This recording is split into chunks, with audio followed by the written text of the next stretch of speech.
Hello student, हम लोग motions जब पढ़ते हैं तो एक सिंपल हार्मोनिक मोशंस पढ़ा जाता है। सिंपल हार्मोनिक मोशंस हम लोग इसको simple harmonic motions means motion which is in periodic nature. उसका पीरियाडिक नेचर होना चाहिए। इसका मतलब किसी मीन पॉइंट से टू एंड फ्रो उसका मोशंस हो और ये मोशन से स्ट्रेट लाइन हो तो इसको हम लोग सिंपल हार्मोनिक मोशन बोल देते हैं। सिंपल हार्मोनिक मोशंस है क्या? ये एक पीरियाडिक मोशंस है, राइट। सर्कुलर मोशंस, ये अगर कोई बॉडी इस तरह से सर्कुलर पाथ पे मूव कर रही है तो ये क्या है? सर्कुलर, एक over certain period of A time ये मोशंस जो है अपने पाथ को रिपीट करती है। तो ये मोशंस क्या है? पीरियोडिक मोशंस है, राइट।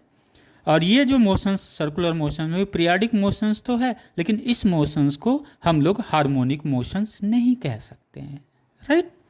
यानी हम ये कह सकते हैं कि जो पीरियाडिक मोशंस हैं सभी periodic motions simple harmonic motions नहीं हो सकते हैं, लेकिन सभी सिंपल हार्मोनिक मोशंस क्या होते हैं? पीरियोडिक मोशंस होते हैं। क्लियर हो गया?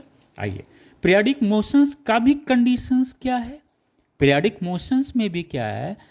ये जो एक्सप्रेस किया जाता है पीरियाडिक फंक्शंस को, जिसको हम लोग पीरियाडिक फंक्शंस बोलते हैं, उससे हम साइन या कोसाइंस के फॉर्म में हम लोग एक्सप्रेस करते हैं। सिमिलरली हार्मोनिक मोशंस में भी क्या है कि हम फंक्शंस को क्या है? साइन या कोसाइंस में लिखते हैं। यानी कभी कभी न्यूमेरिकल जब आता है ना तो ये दिखाता है पीरियोडिक मोशंस, तो आपको ये दिमाग में आना चाहिए कि यार ये साइन और कॉस के फॉर्म में है कि नहीं है, राइट। तो ये चीज़ें आपको समझने में आसानी करेगा। आइए, अगर हम कहते हैं कि हार्मोनिक फंक्शंस क्या है? A functions which is periodic in nature, लिख लीजिए आप, a functions which is periodic in nature and expressed in form of sine और cosine is known as harmonic functions, right. Clear हो गया? इंपॉर्टेंट है। A function which is periodic in nature and express in form of sine और cosine is known as harmonic function. Clear?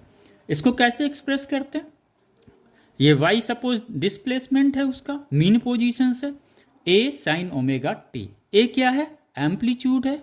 Amplitude मतलब क्या हो? Extreme displacement from the, अगर ये mean position है तो वहाँ से जो एक्सट्रीम डिस्टेंस होता है वही क्या कहलाता है?